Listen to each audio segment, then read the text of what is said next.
Ғайша мен Ғаббастың танысқанына аз уақыт болып еді, бірақ губерниялық қаланың соңғы кездерінде болған сауықтарымен тағы бір-екі жерде қонақта болған жиылыста бұл екеуі бір-біріне қайта-қайта ұшырай берген. Ғайшаның келуін тосып жүрген мезгілде жанындағы жолдастары: "Сен бұны жаңа көрдің. Алғашқы көрінісінде әйелдің жақсы-жаманы айырылмайда қалатын. Оның үстіне Ғайша жақсы актриса десетін. Бірақ есіңе салғанымыз, бұл үлкен романға героиня болуға татымайды.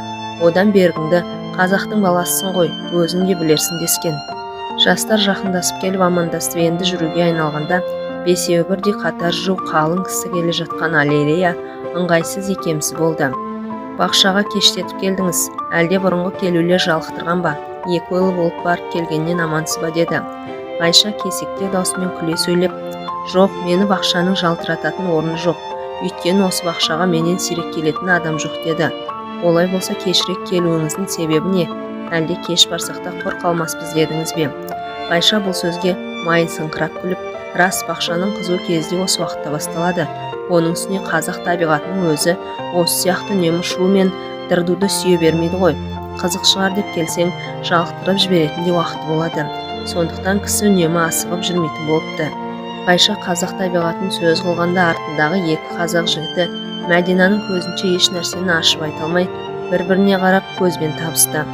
Ғайша түбі көрініп жатқан саяз судың жайдақтап аққан ағысы сияқтанып жеріне жетіп алған кісіше Ғаббасқа ұғымды боларлық күлкімен бетіне қарап ұзақ күлді. Бұл кезде Ғаббас та қосыла күліп, Ғайшаның күлген пішініне ергендей көзбен көп қарады. Ғайша пішінді әйел еді. Бұнда ең алдымен қазақ әйелінің көбіне кездеспейтін биік сұлу дене бар. Толық етті, ақ жүзді әйел болатын. Ашық мойны, болғақты жұмыр сұлу еді. Бет тұлғасы да кескектеу келсе де сүйкімді сұлу болатын. Көзі қой көздеу, бұйраланған қара шаш еді. Сәнділіктің орындары шартын білген әйел майдың ақ жібек киімін кигенде қара шашы мен ақ денесі қай қазақ жігітінің болса да көзі еріксіз тоқтайтын білген. Әйелді сыртқы көрінісімен жарастық жағынан бағалайтын Ғаббасқа Ғайшаның ендігі пішіні тез әсер еткендей болды. Ғайшамен күлкілі қалжыңға араласқан сайын Ғаббас қазақ жігіттерінің бұрынғы барлық сөзін естен шығарып ұмытуға айналды. Кім біледі, әлде ол қазақтың өсекшіл табиғатынан шыққан бір сөздер шығар. Ол үшін мына сияқты қазақ қызынан тартынудың орны жоқ дегендей болды. Осы қалыпта бірер сағатта екі жасты жалықтырмаған қызықты қалжың көңілді әңгіменің мезгілі өтті. Буфеттен шыққанда көп уақыт өтіп жатқан жұртқа қарап отырған Ғайша Ғаббастың екі жолдасының кетіп қалғанын айтып күлді. "Біздің келісе алмайтын жігіттеріміздің бір осы екеуі" деді. Ғаббас себебін сұрағанда Ғайша азырақ қолдан жасаған мұңлы пішінмен: "Маған әртүрлі болымсыз себептен сырттап жүріп назары болатын жігіттер бар." Ғаббас алдыңғы сөзі болса егіліп елжіреген сөздер екен сонда байқағандай болса да, тасқындаған құмарлықпен қыздың екі қолын өз иығына артып, мойнын құшақтап, өзі көптен асыққан құмарлықпен қатты қысып құшақтап, Ғайшаның күліп тұрған аузынан ұзақ уақыт сүйіп тұрды.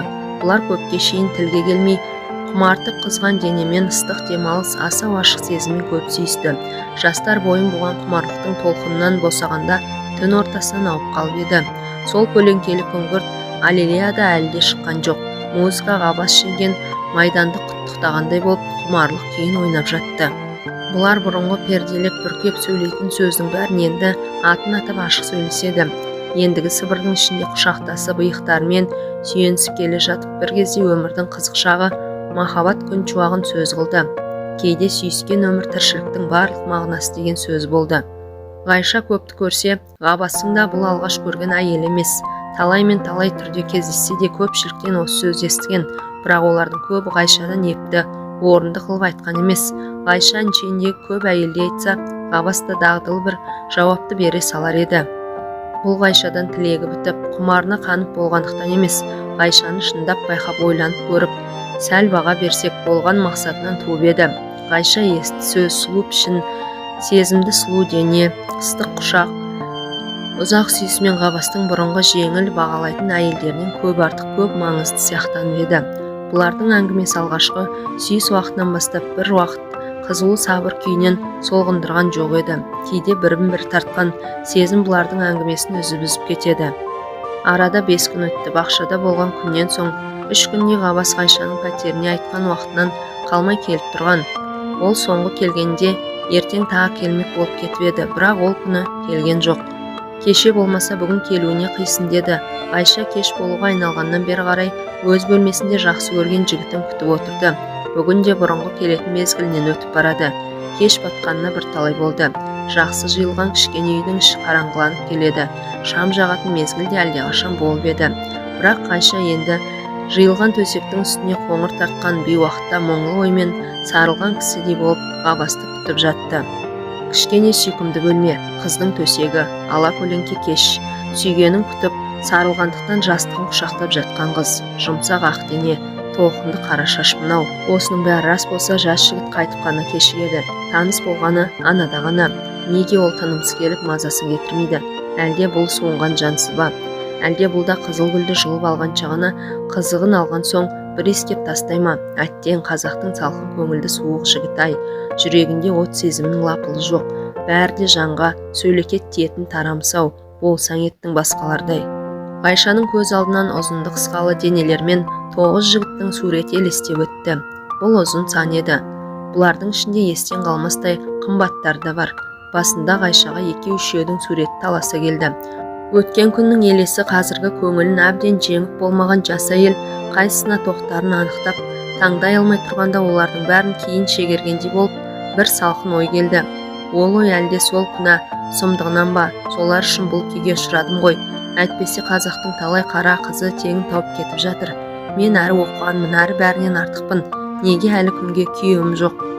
Әуелі ең алғашқысы, ол кезде Айша гимназияның 3-ші я 4-ші класында еді. Жасы 14-15 шамасында болатын. Онда бүгінгіден әлдеқайда сұлу, әлдеқайда ажарлıydı. Жас жүректің қомағайлығымен өмір сусынын ана жұталмай, асығып діріл қағып алдынан белгісіз қызық күтетін. Ондағы қиялы мен бітімсіз зор тілегі келешектегі күндерден ертегінің алтынды сарайларын, күміс бәйтерек, күміс бұлақтарын тілейтін. Тұрған пәтері бай татардың үйі еді. Айша тұрған үйде ол үйдің жақыны татардың бір бала жігіті болатын. Оның жасы 16-17-де. Ол гимназияда оқиды. Жасына қарай Айшадан бірер класс ілгері болатын. Өз сұлу денелі, қызыл жүзді, қара бұйра шашты, қара көзді өте сүйкімді жас жігіт еді. Бұлар бірер айдай бірге тұрған. Сабаққа бірге барып, қайтарда бірге қайтып жүретін. Жас жігіттің аты Ғазиз еді. Ол сезімі нәзік жігіт, аз ұялшақтығы болатын. Көп замандай Ғазиз ішіне мұңлы сұлу жасырынғандай болып үнемде қорғанып күрсініп жүретін. Бір күні бүгінгідей бір қоңыр кеште ала көлеңкеде екі жас Айшаның бөлмесінде көңілді әңгімелесіп отырып, аяғында ойын арасында бір нәрсеге таласып алысқан. Екеуі оңаша үйдің ішінде жүгіріп, бірі қашып, бірі қуып, дауыстап ойнап жүріп, аяғында Ғазиздің әлділігін қылып, Айшаны төсектің жанына келгенде белінен құшақтап әкеліп жыққан. Айша жіңішке дауыспен шыңғырып, сақылдап күліп жүргенде ыстық леппен күлген сұлу еріндері Ғазиздің сол бетімен мойнынан қанды қайнатып сырғанап өткен. Бұл қозғалысты Айша алыс үстінде байқамау істеп еді. Бірақ жас жігітке мастық уын ішкізгендей тиді. Айша сол күлген бетінде түрегелемін дегенде көптен құмарлық жеңген Ғазиз сұлу қызды қатты қысып құшақтап тұрып, ып-ыстық бетінен сүйіп алған. Мастық жеңіп сүйіп алса да, бұл қазіргі секундта өлім халімен бірдей боларлық ауыр уақыт еді. Екеуі де келесі секундта енді не болар екен дегендей күдікпен, қалтыраған жүрекпен күтіп еді. Ыстық бетіне сұлу жігіттің дірілдеген ерні тиген уақытта ғана барлық ойының мағынасын ұққан Ғайша басында үні өшіп тына қалып ешбір қарсылық көрсетпеп еді.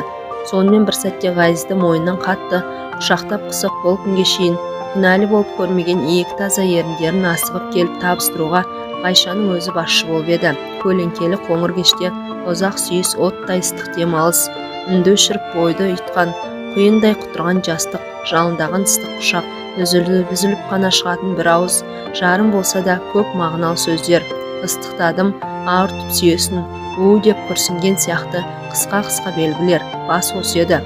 Тотынамның алғашқы бір бұтағы осымен басталатын. Арқысы одан да әрі ұзақ еді. Бұдан кейін 2 жыл өтті. Арада Ғайыздан басқа 2 нөмір өтті. Бұлар қазақ жігіттер еді. Біреуі Босаң, ол ақтау шәкірт еді. Ол биші болатын. Бірақ Айшаның күннің көзінен де қызғанатын болды.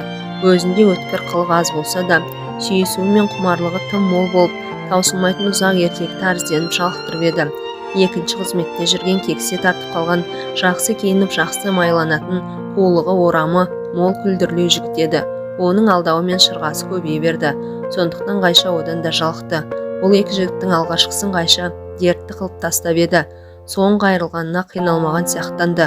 Бұлай болған жас қызды бұрынғылардан гөрі аз өкіндіріп кетті. Үміт көзі екінші, үшінші қатардағы жігіттерге қарай ауысты. Олардан да көңіл сусыны қана қалған жоқ. Сонымен өзгерістің алғашқы бір жыл өтті. Бұл Ғайшаның екі досы болды. Біреу жасы 35 шамасына келген үлкен оқыған жігіт еді. Онымен Ғайшаның жүрісі жарты жылға созылған ұзақ жүріс болды. Бұлар бір-біріне түбегейлі жақындықпен қосылмақшы да болды. Оның үстіне қызғаншақтық сияқты неше түрлі дертті әдеттер білінді. Мұқан мен Ғайша бірталай уақыт бірі алып, бірі тиетін кісі сияқты болып барып аяғында болымсыздан ашуланып, ұрыс шығып екі айырылып кетті. Бұл уақытқа шейін Ғайшаның көңілінде қызықты жар таңдау әдеті жоғалған жоқ еді. Ол өмірден әлі де бұрынғы қалпына көп түнеуші еді. Сондықтан Мұханнан айырылып кетсе де, бұл оқиға алдыңғы бағына ешбір кесір тигізбейтіндей көрініп еді. Ғайша мен Мұхан айырылысып кетті. Бірақ бұл айырылысу жас қыздың абыройына елеусіз болып әсер етпей текке кеткен жоқ. Ғайшаның айырылысардағы есебі тәжірибесіздік болып шықты. Қазақ қауымының дағдысы мен әдетін білмегендік болды. Бұл күнге шейін де Ғайша жайын сырттан сөз қылушы қызыл ауыздар бар еді. Толық жуан ақ денелі сұлу келген бас балуан Ғайшамен таныс болғанына 2-3 күн өткен соң бір түнде қызды арба кешке отырғызып губерниялық қаланың өздері жатқан жақсы нөміріне алып келген. Екеуі түні бойы ұйықтамай отырып неше түрлі жақсы арақты мол мастыққа шейін ішкен. Ғайша бұл сырын өлгенше жасырып қылып ұстамақ болса да артынан біліп қалып еді. Ол түн Ғайшаның онсыз да осал жібін бір жолата еркінше көсіліп босатқан түн еді. Ол цирк ойыншыларының баяғыдан танысы болып бірге болып ойнап келе жатқан қыздарындай ашылып кетті. Мас палуанның жұрттан бөлек денесімен өскелең қылықтарының бәрі де бұрын нәзіксініп жүрген қызға елден ерекше бір қызық сияқтанды. Алып денелі балуан өзі де жалаңаштанып алып, мұны да еркіне қоймай ойнап күліп жүріп жалаңаштап, екі қолына кішкене балаша көтеріп алып қысып сүйіп, ойына келген істеп жүгіріп ойнап жүрген уақытта Ғайша бұрын өзі көрмеген үлкен сұлу аңмен таңсық қылып еркелеп ойнап жүргендей болып еді. Ол түндер асау мастық, жалаңаш құмарлықты мейлінше қандырған бір түн болып еді. Өзге көптің ішінен оның мезгілде өтті. Бұл күнде ол да бір алысқа кеткен шах болып жоғалды бітті. Ол түндердің арты қазақ қауымы жағынан Ғайшаға да теңіз толқынында үлкен соққыларды алып келді. Бұл нөмірдің арты Ғайшаны ел көзіне бір жолата басып төмендетіп тастағандай болды. Ол қызық үшін Ғайша өзгені қойып, өзінше жүретін баста таныс әйелдерінен де көп ренжітерлік сөз естіді. Ғайша төсегіне қайта шалқайып жастыққа басы тигенде есік ашылды. Қараңғы бөлмеден қомағай көз қадала қарағанда жалғыз келген жігіттің ақ жағасын көріп жүрегі лүпілдеп соғып кетті. Ол жаңылған жоқ еді. Келген Ғаббас екен. Ол қараңғы бөлмеге кіріп біраз аңырып қалғанда Ғайша төсегінен аз көтеріліп, әйтеуір келдің-ау деп күрсінді.